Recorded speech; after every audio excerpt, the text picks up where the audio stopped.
Welcome to the deep dive. Today, we're plunging into something I guarantee you felt it, probably even this week. It's that completely overwhelming feeling when you're faced with just way too many choices, Yeah. even for simple stuff. Think about it, scrolling Netflix, right? Hundreds of movies, and you end up watching nothing, zero. Or maybe trying to buy, I don't know, a toothbrush online, and suddenly you've got like 45 tabs open, comparing bristles. Seriously. Sound familiar? Yeah, we've all been there. So, our mission today is to figure out why this happens and, more importantly, what you can actually do about it. Get some peace back. Exactly. And to help us sort of navigate this whole modern problem, we're really leaning on the work of psychologist Barry Schwartz, especially his The Paradox of Choice, Why More Options Cause Misery. It's pretty foundational stuff. So we'll be digging into his insights, seeing how they really play out in our lives today with all the options we have. It sounds almost, well, wrong, doesn't it? More options being bad. I mean, the thinking is choice equals freedom. Freedom equals happiness. Simple, right? That's the intuitive thought, yeah. So, what's the argument? How does Schwartz flip that idea? Well, he argues that intuition actually misleads us here. Schwartz's point is that too many options, they don't free us, they overwhelm us. He puts it quite directly, actually.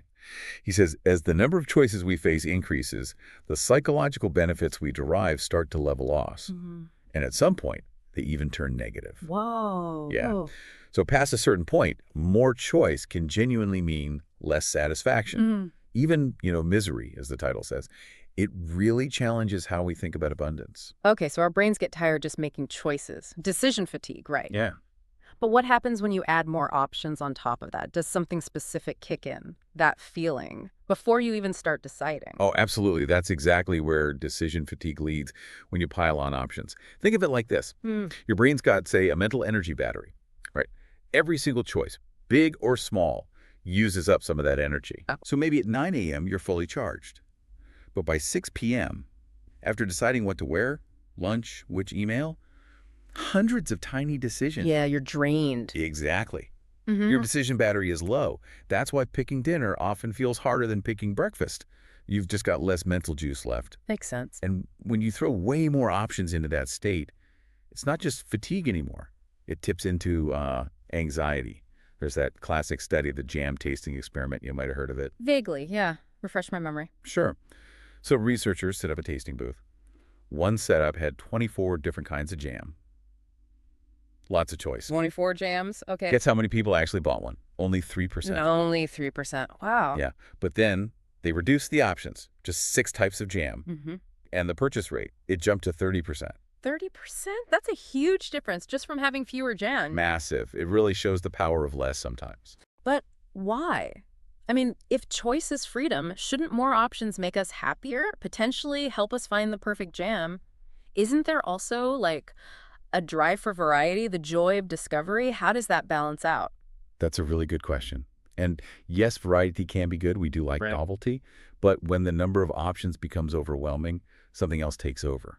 The fear of missing out, FOMO, but for decisions. Ah, You good. worry you won't pick the absolute best one out of all those choices. The sheer mental effort of comparing them all becomes too much.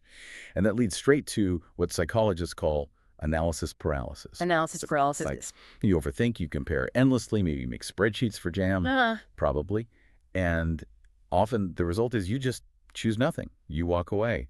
The burden of choosing outweighs the potential benefit. And it's not just the effort before choosing, is it? It feels like, So- okay, say I finally do pick that Netflix movie after scrolling for ages.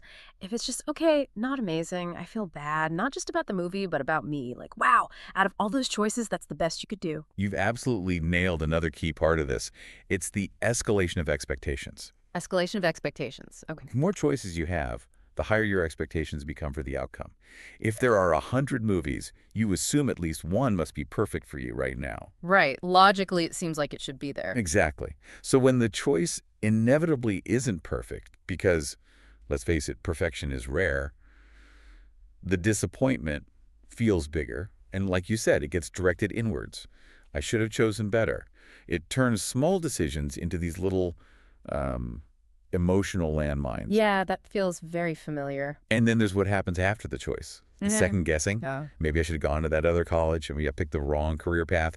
Even, maybe the salmon was better than the steak I ordered. Constantly replaying it. Exactly. That mental churning, that rumination, it's really the enemy of contentment. It stops you from enjoying the choice you actually made. Okay, so we get the science, the internal struggle. Where does this really hit hard in everyday life? Like, what are the big areas where you see this paradox playing out? Oh, it's pretty much everywhere now, but some areas are definitely hotspots. Dating apps, for example. Swipe culture gives you this feeling of hundreds, maybe thousands of potential partners. Great. Endless options. But the research, it actually shows lower satisfaction with partners chosen when there are seemingly infinite alternatives. Why is that? Because there's this nagging feeling, this illusion that maybe someone even better is just a few swipes away. It makes it harder to, commit and be satisfied. The what if factor is huge. Huge. Then there's social media. Think about information overload. You scroll and see 10 different conflicting opinions on the best diet or the right way to parent or the ideal career. Yeah, all claiming to be the answer. Exactly.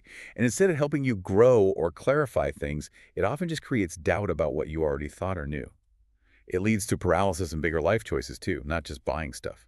That social media thing really hits home. Just this morning, I think I saw 5 different posts about the perfect, healthy breakfast. What did you end up eating? Plain toast. Yeah, Because I literally couldn't decide which perfect breakfast to make. that's it. That's the paradox in action. Perfectly illustrates it.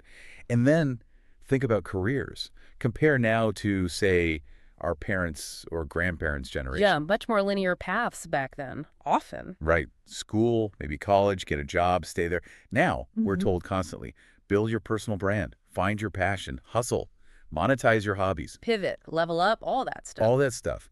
What should feel like freedom, and the freedom to choose your path, turns into this immense pressure. Choice becomes almost scary.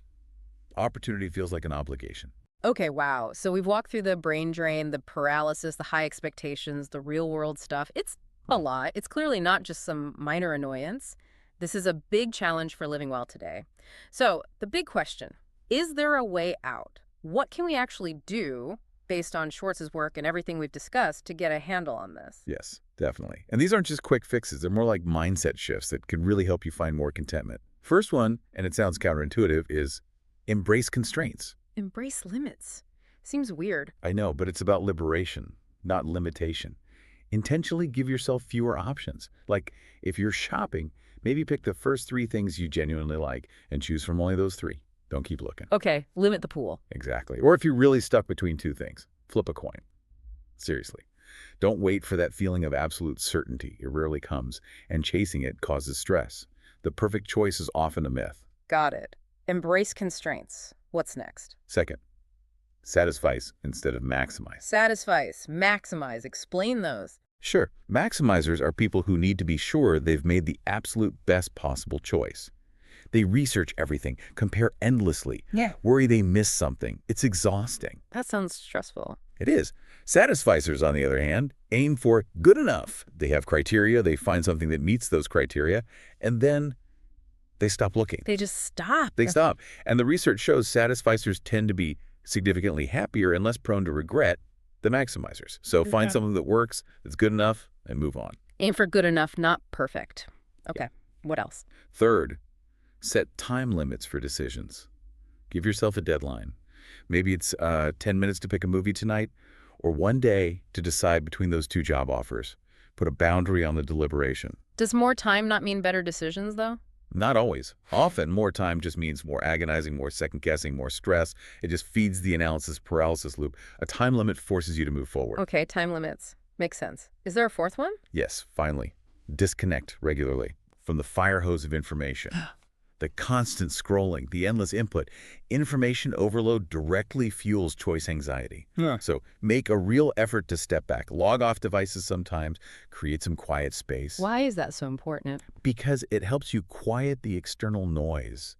All those conflicting opinions, all those curated perfect lives online. It lets you actually hear your own voice again, figure out what truly matters to you, not what the internet thinks should matter. Right. Tune out the noise to tune into yourself. Precisely. Okay, that's really helpful. So the takeaway is, next time you feel that overwhelm, that paralysis by choice, just take a breath. It's not you being indecisive necessarily. It's a feature of our modern world.